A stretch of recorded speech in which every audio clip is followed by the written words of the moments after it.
గోపాట పాతపు దుర్దేవతలు గొలుసులే తులసి మార్గంబోర్లు పరుపున వజ్రాలుంద్రు గోమర్జాన పుట్టిన శ్రీ మహాలక్ష్మి యంత్రమును బట్టి శ్రీరామచంద్రుని పెండ్లాము సీతా భగవతియే గోపాలకృష్ణుని పెండ్లాము రుక్మణి సత్యభామయే కొలువే కూటమున కూర్చుండంగా తెలిసి చేసిన పాపం పరిహరి మగును తెలియక చేసిన పాపం పరిహరి మగును పాండవ పచ్చన చేసిన పాపం పరిహరి మగును పతికి వెదురాడిన పాపం పరిహరి మగును కల్లలాడిన పాపం పరిహరి మగును కృష్ణ అంటే కద్దు వెయ్యండి గద్దె పూజించండి అక్షింతలు నరకమాకిలి మోయించండి స్వర్గమాకిలి తీయించండి అలకని చోట అలకించండి పొయ్యని చోట పొయ్యించండి ముత్యాల ముగ్గులు పెట్టి రత్నాలు వేలు రంగులు రాసి మకర తోరణాలు కట్టి దేవాంగన వస్త్రాలు తెల్లవేసుకొని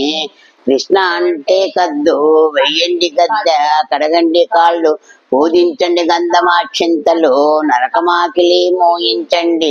స్వర్గమాకిలి తీయించండి ఏకాదశి నాడు పాడితే యముని బాధే లేదు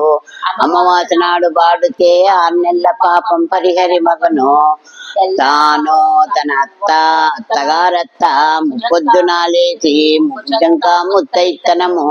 కోతి దేవాన్నో అడిగితేనన్నాన్నో ఇస్తునక్కాన్నో తీసుకుంటున్నాన్నో ఇంకా అడగవే శ్రీ మహావిష్ణు భక్తురాల అన్నాన్నో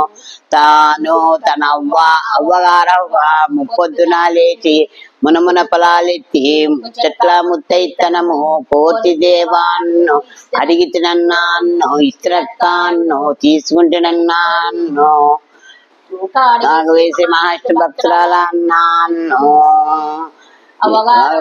ముత్తునాలేచి మనమల పొలాలెత్తి ముచ్చట్ల ముత్తైతనము అడిగితే దేవాన్నో ఇస్తునక్కాన్నో తీసుకుంటున్నాన్నో ఇంకా అడగవే శ్రీ మహావిష్ణు భక్తురాల అన్నాన్నో ఏకాదశి నాడు పాడితే యముని బాధే లేదు మోసనాడు పాడితే 6 నెలల పాపం పరిహరి మగును ఎల్లా కాలం పఠించితే శ్రీ మహాలక్ష్మి సౌఖ్యమిచ్చును ఈ పాట పాడిన వారికి అష్టైశ్వర్యములు కలుగును ఈ పాట రాసిన వారికి సుఖ సంపదలు కలుగును ఈ పాట విన్న వారికి ఐరారోగ్యములు కలుగును గోపాట సంపూర్ణం.